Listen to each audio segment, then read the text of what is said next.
salah satu daripada 14 huruf komariah. Huruf kaf termasuk ya. Huruf ba itu termasuk huruf iqlab. Jadi huruf iqlab itu hanya ada satu.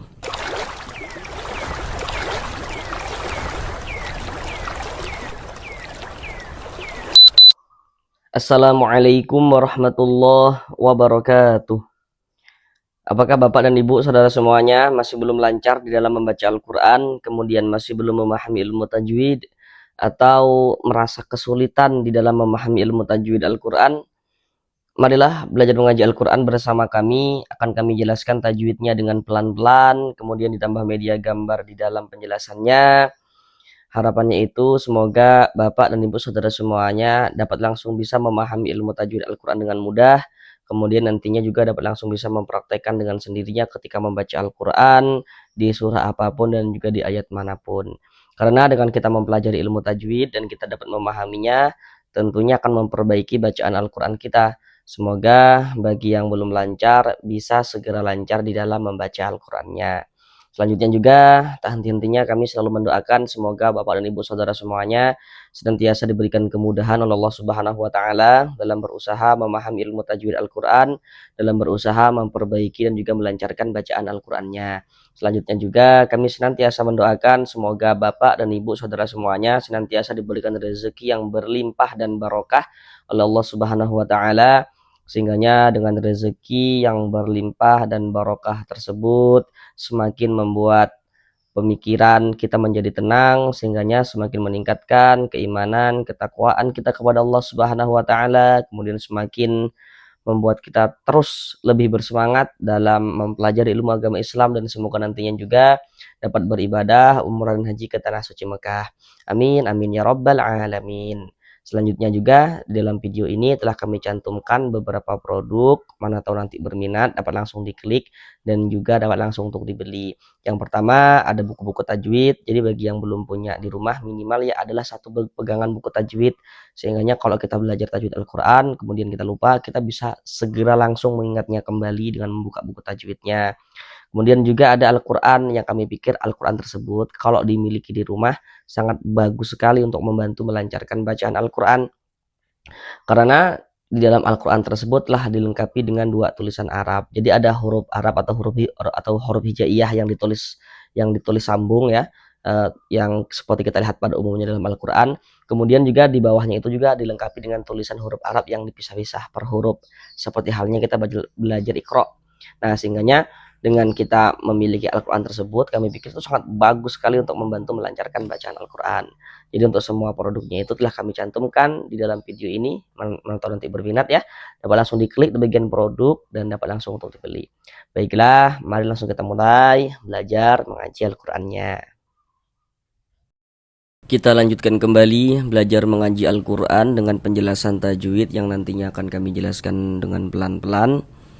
Semoga dapat langsung bisa dipahami untuk ilmu tajwidnya, sehingga nanti dapat bisa dipraktekkan, dapat bisa diterapkan dengan sendirinya ketika membaca Al-Quran di surah apapun dan di ayat manapun. Sekarang ini kita masuk pada surah Ali Imran ayat yang ke-94. Nah, surah Ali Imran ayat yang ke-94. Mari kita baca bersama-sama terlebih dahulu dengan pelan-pelan, baru setelahnya kita bahas juga tajwidnya dengan pelan-pelan. A'udzu billahi minasy syaithanir rajim. Bismillahirrahmanirrahim.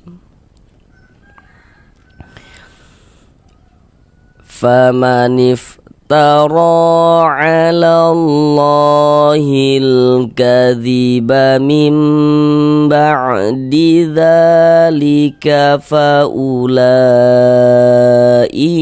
humudz zalimun. Sekarang mari bersama-sama kita pelajari tajwidnya dengan pelan-pelan. Pertama di sini famanif taro. Di sini huruf ro yang pertama itu dia dibaca tabkhim, dibaca tebal, karena dia memiliki harokat fathahnya, tanda baca fathah, tanda baca baris di atasnya. Maka huruf ro kita baca tabkhim, kita baca tebal sehingga dengan menaikkan pangkal lidah kita ketika kita mengucapkannya. Selanjutnya ro dibaca panjang. Kenapa kok ro dibaca panjang? Sekarang perhatikan media gambar di samping. Di situ ada bacaannya rumus mad tabi'i atau mad asli. Jadi seperti yang kita lihat di media gambar itu, bahwasanya mad tabi'i atau mad asli itu memiliki 3 huruf mad. Jadi huruf mad itu jumlahnya ada 3. Nomor 1, rumus 1 warna hitam, huruf ya sukun sebelumnya harokat kasroh. Jadi kalau baca Al-Quran bertemu ya sukun, sebelum ya sukun ada huruf yang memiliki harokat kasroh, maka hurufnya dibaca panjang. Rumus 2 warna hitam, huruf waw sukun sebelumnya harokat dhammah. Jadi kalau baca Al-Quran bertemu waw sukun, sebelum waw sukun ada huruf yang memiliki harokat dhammah, maka huruf yang memiliki harokat dhammahnya dibaca panjang. Rumus 3 warna hitam, huruf alif sebelumnya harokat fathah. Jadi kalau baca Al-Quran bertemu alif, sebelum alif ada huruf yang memiliki harokat fathah, maka huruf yang memiliki harokat fathahnya dibaca panjang. Pada mad tabi'i itu di dalam Al-Quran nantinya untuk menunjukkan tanda panjang, huruf-huruf mad itu bisa ditulis dalam bentuk seperti rumus 1, rumus 2, rumus 3 yang warna-warna hitam itu. Yang dari segi tulisan, huruf madnya itu dia tampak, huruf madnya itu dia kelihatan, kayak gitu.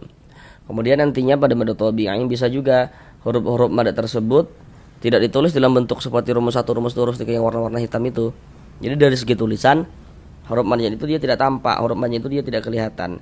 Namun huruf madnya itu hanya dikira-kirakan, diberilah tanda-tanda panjang seperti rumus 1, rumus 2, rumus 3 yang warna-warna hitam itu pada yang warna-warna biru itu pada mad tabi'i. Jadi tanda-tanda panjang pada mad tabi'i rumus 1, rumus 2, rumus 3 yang warna-warna biru itu, nah itu pada dasarnya adalah huruf mad yang terletak di rumus 1, rumus 2, rumus 3 yang warna-warna hitam itu. Nah, sedangkan huruf ro dibaca panjang. Nah, sekarang perhatikan rumus 3 yang warna biru. Kenapa kok huruf ro dibaca panjang? Jadi kalau kita baca Al-Quran itu bertemu dengan huruf, di atas huruf tersebut ada tanda seperti ini, ada tanda harokat fathah, bentuknya itu berdiri seperti ini. Tanda baca fathahnya bentuknya berdiri, berbentuk alif kecil seperti ini. Ini menandakan huruf kalau di atasnya ada tanda seperti ini dibaca panjang. Misalnya ro dibaca panjang, mad tabi'i panjangnya 2 harokat. Faman iftara 'ala Allah. Di sini kita baca 'ala Allah. Jangan dibaca 'alalla, itu jangan ya. Kita baca 'ala Allah. Nah, kita tebalkan. Mengapa begitu? Jadi kalau kita bertemu dengan lafaz Allah, kemudian sebelum lafaz Allah, kalau sebelum itu maka yang berposisi sebelah kanan kita ketika kita menonton video ini. Ada lafaz Allah, sebelum lafaz Allah sebelah sininya ini ada ini nih. Ada harokat fathah ini ya, ada tanda baca fathah ini. Maka karena di sini ada lafaz Allah, sebelum lafaz Allah sebelah sininya ada ini tanda baca fathah, harokat fathah, maka lafaz Allah ini huruf lam jalalahnya kita baca tabkhim. Nah, kita baca tebal. Nah, sehingga ini kita baca 'alallah seperti itu. Kemudian di sini ada alif lam, tanya huruf lam. Perhatikan media gambarnya. Kalau baca Al-Quran bertemu huruf alif lam, kemudian setelah huruf alif lamnya itu bertemu dengan salah satu daripada 14 huruf yang di samping itu, maka dari segi hukum namanya adalah alif lam syamsiyah. Huruf lam termasuk kan Bapak Ibu ya, salah satu daripada 14 huruf syamsiyah termasuk ya. Maka ini alif lam bertemu dengan huruf lam nih. Huruf lam ini huruf lam yang ada tanda bacanya ini huruf syamsiyah, maka alif lam bertemu dengan huruf lam ini huruf syamsiyah, maka hukumnya alif lam syamsiyah.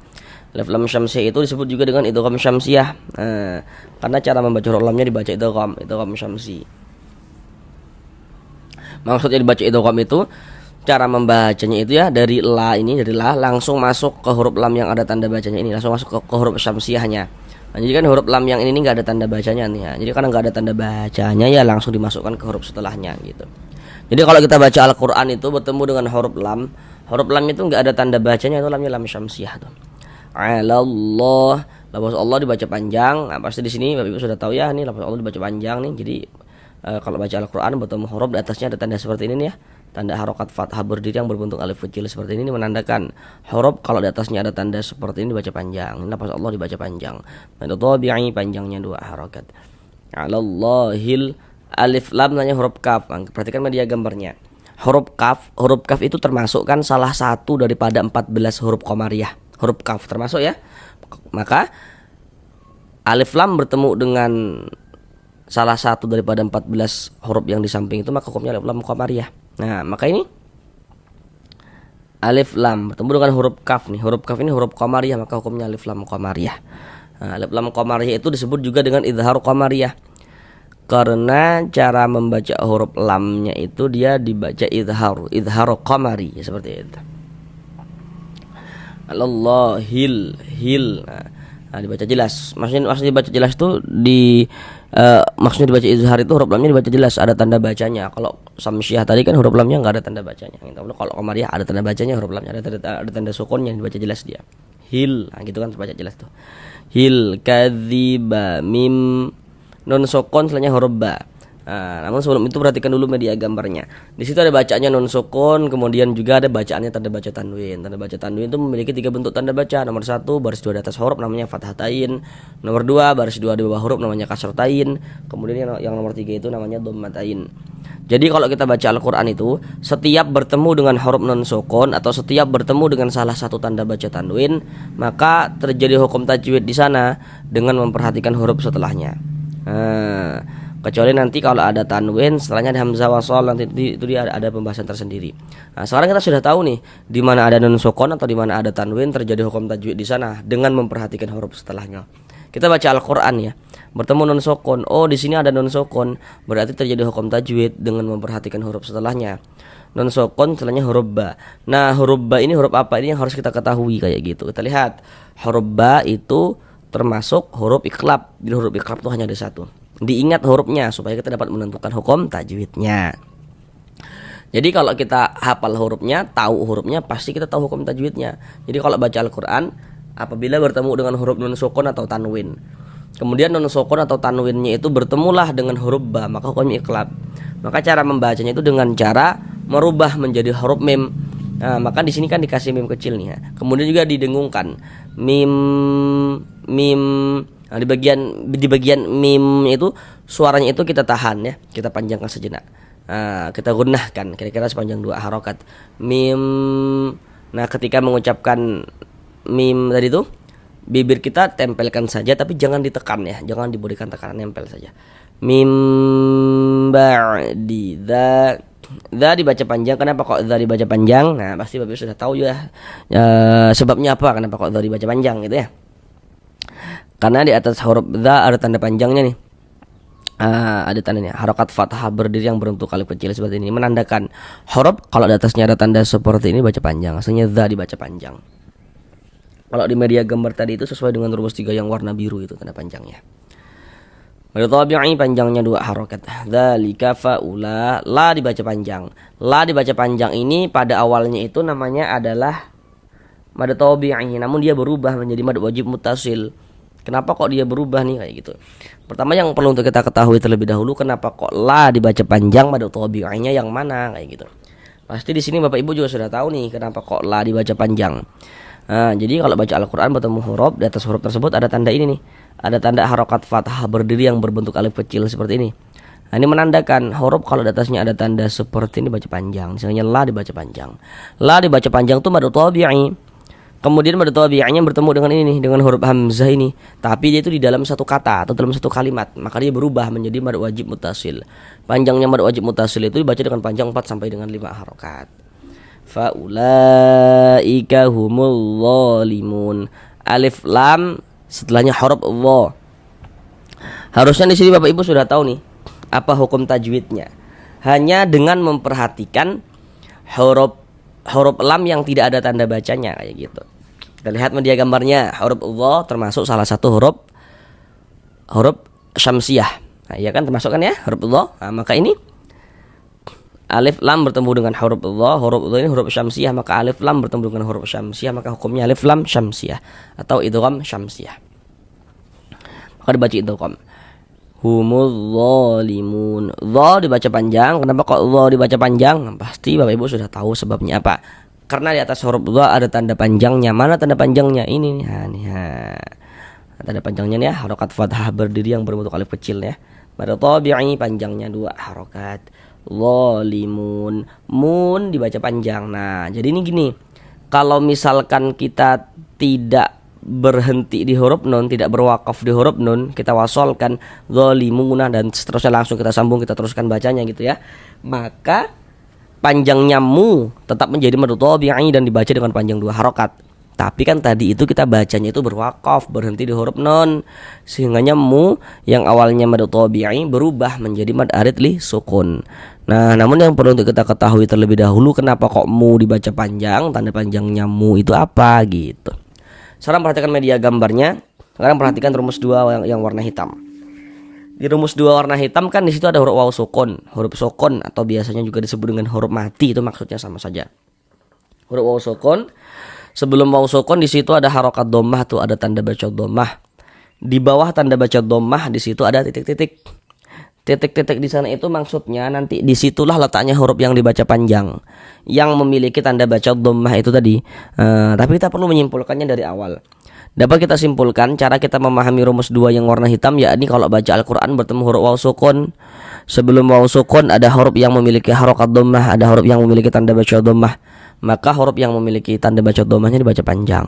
Contoh dalam Al-Quran, kita baca Al-Quran ini bertemu waw sukun, ada huruf waw, ada tanda sukun, kemudian sebelum waw sukun, sebelah sini nih, sebelah kanannya waw sukun, sebelah sini ada ini nih, ada harokat dhammah, ini ada tanda baca dhammah ini. Karena di sini ada waw sukun, ada huruf waw, ada tanda sukun, waw sukun atau waw mati. Sebelumnya di sini ada tanda baca dhammah, maka huruf yang memiliki tanda baca dhammahnya dibaca panjang. Sehingga mu dibaca panjang. Mu dibaca panjang itu mad tabi'i sesuai dengan rumus 2 warna hitam. Kemudian mad tabi'i bertemu dengan huruf yang disukunkan, bertemu dengan huruf yang dimatikan sebab berwakaf. Huruf yang disukunkannya mana? Huruf nun. Mu ditambah huruf nun yang disukunkan dibaca mun. Mad tabi'i bertemu dengan huruf yang disukunkan, dia berubah menjadi mad arid li sukun. Panjangnya mad arid li sukun itu boleh dibaca dengan panjang 2 harokat atau 4 harokat atau 6 harokat, yang terpenting konsisten. Jadi dalam setiap kita membaca Al-Quran itu, panjangnya mad arid li sukun harus kita baca sama panjangnya. Kalau panjangnya 2 harokat, semua panjangkan 2 harokat. Kalau 4, semua panjangkan 4 harokat. Kalau 6, semua panjangkan 6 harokat, kayak gitu. Harus konsisten. Huruf yang disukunkan mana? Huruf nun. Ini kalau berwakaf, berhenti di huruf nun, kita baca zalimun. Jangan dibaca zalimuna baru berwakaf, baru berhenti gitu. Jangan ya, salah. Kita baca zalimun. Mengapa begitu? Jadi kalau kita baca Al-Quran, kemudian kita berwakaf, kita berhenti di huruf yang tidak dibaca panjang, maka hurufnya kita sukunkan, hurufnya kita matikan, kayak gitu. Ini kita baca Al-Quran, berwakaf, kita berhenti, kita di huruf nun. Huruf nun di sini nggak dibaca panjang, karena berwakaf di huruf yang tidak dibaca panjang, maka hurufnya kita sukunkan, kita matikan gitu.